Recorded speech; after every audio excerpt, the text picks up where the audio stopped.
Oh, hello. My name is Simone. You know how people tell you if you get nervous when on stage, picture people in the audience naked? Like it's this thing that's supposed to make you feel better. But I was thinking, picturing all of you naked in 2018 feels kind of weird and wrong. Like we're working really hard on moving past stuff like that. So we need a new method of dealing with if you get nervous on stage.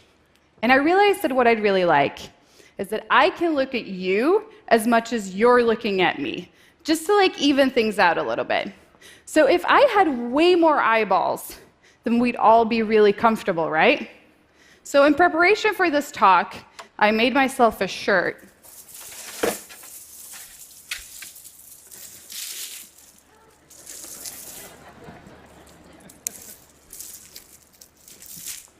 It's googly eyes. It took me 14 hours and 227 googly eyes to make this shirt. And being able to look at you as much as you're looking at me is actually only half of the reason I made this. The other half is being able to do this.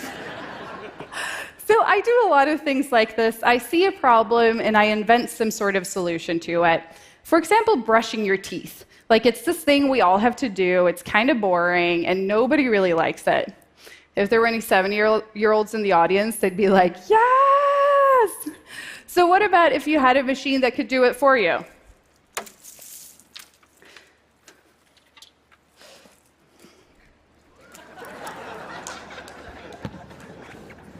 I call it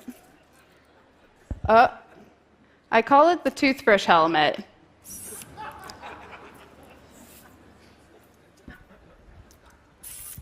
What?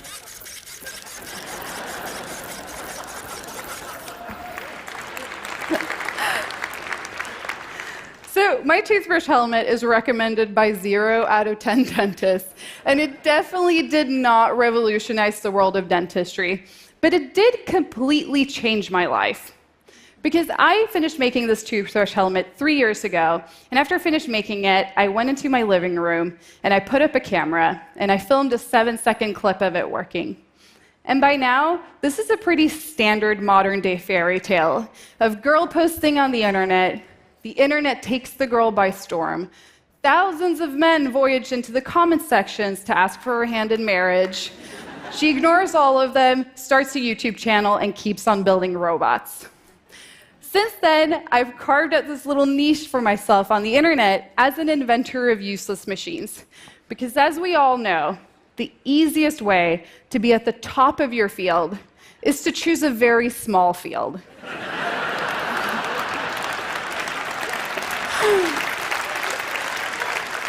So I run a YouTube channel about my machines, and I've done things like cutting hair with drones,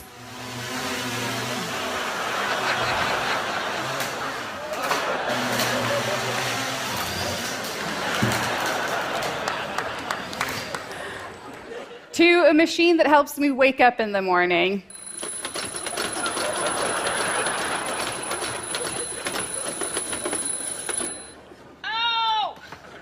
to this machine that helps me chop vegetables.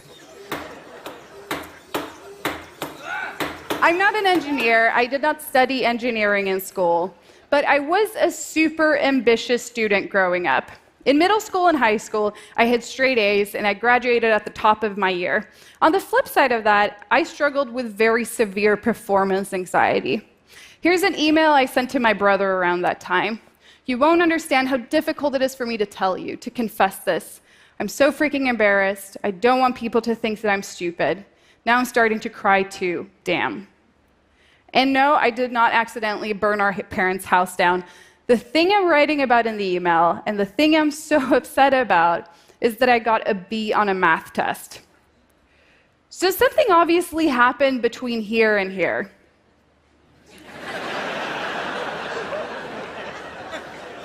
One of those things was puberty. Beautiful time indeed. But moreover, I got interested in building robots, and I wanted to teach myself about hardware. But building things with hardware, especially if you're teaching yourself, is something that's really difficult to do. It has a high likelihood of failure, and moreover, it has a high likelihood of making you feel stupid. And that was my biggest fear at the time. So I came up with a setup that would guarantee success 100% of the time. With my setup, it would be nearly impossible to fail. And that was that instead of trying to succeed, I was going to try to build things that would fail. And even though I didn't realize it at the time, building stupid things was actually quite smart. Because as I kept on learning about hardware, for the first time in my life, I did not have to deal with my performance anxiety. And as soon as I removed all pressure and expectations from myself, that pressure quickly got replaced by enthusiasm, and it allowed me to just play. So as an inventor, I'm interested in things that people struggle with. It can be small things, or big things, or medium-sized things. And something like giving a TED Talk presents this whole new set of problems that I can solve. And identifying a problem is the first step in my process of building a useless machine. So before I came here, I sat down and I thought of some of the potential problems I might have in giving this talk. Forgetting what to say, that people won't laugh, that's you. Or even worse, that you'll laugh at the wrong things. That was an okay part to laugh at, thank you. Or that when I get nervous, my hands start shaking and I'm really self-conscious about it. Or that my fly has been open this entire time and all of you noticed, but I didn't. But it's close, so we're all good on that one. But one thing I'm actually really nervous about is my hands shaking. I remember when I was a kid, giving presentations in school, I would have my notes on a piece of paper, and I would put a notebook behind the paper so that people wouldn't be able to see the paper quivering. And I give a lot of talks. I know that about half of you in the audience are probably like, building useless machines is really fun, but how is this in any way or form a business? And giving talks is a part of it. And the arrangers always put out a glass of water for you on stage so you have something to drink if you get thirsty. And I always so badly want to drink that water, but I don't dare to pick the glass up because then people might be able to see that my hands are shaking. So what about a machine that hands you a glass of water? Sold to the nervous girl in the googly eye shirt. Actually, I need to take this off because I have a thing.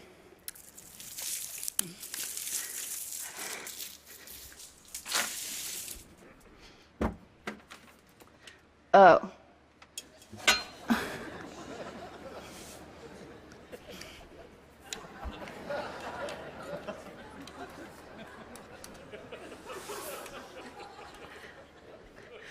I still don't know what to call this, but I think some sort of like head orbit device, because it rotates this platform around you, and you can put anything on it. You can have like a camera, and you can get photos of your entire head.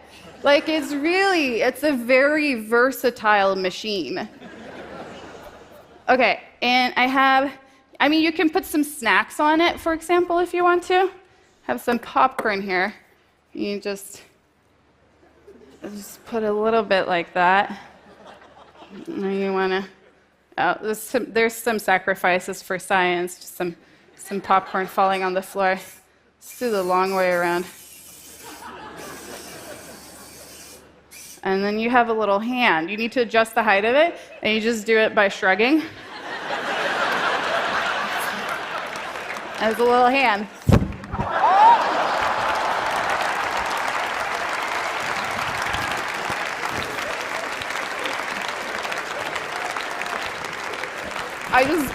I just bumped my mic off, but I think we're all good. Okay. Also, I need to chew this popcorn, so if you guys could just clap your hands a little bit more.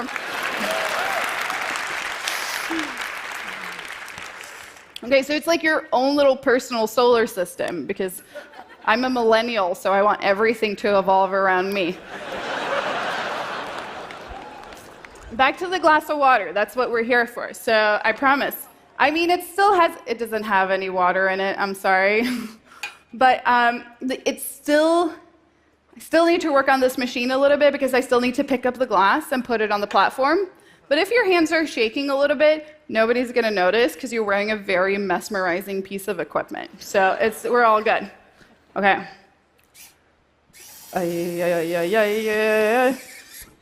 Oh no, get stuck. Isn't it comforting that even robots sometimes get stage fright? It just gets stuck a little bit. It's very human of them.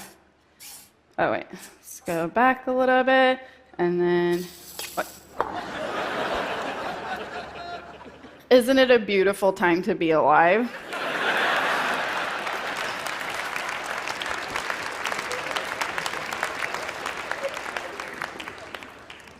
So, as much as my machines can seem like simple engineering slapstick, I realized that I stumbled on something bigger than that. It's this expression of joy and humility that often gets lost in engineering. And for me, it was a way to learn about hardware without having my performance anxiety get in the way. And I often get asked if I think I'm ever going to build something useful. And maybe someday I will.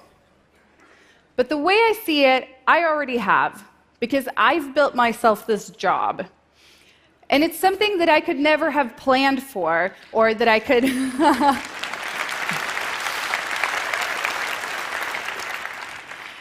It's something that I could never have planned for. Instead, it happened just because I was enthusiastic about what I was doing, and I was sharing that enthusiasm with other people. To me, there's a true beauty of making useless things, because it's this acknowledgement that you don't always know what the best answer is. And it turns off that voice in your head that tells you that you know exactly how the world works. And maybe a toothbrush helmet isn't the answer, but at least you're asking the question. Thank you.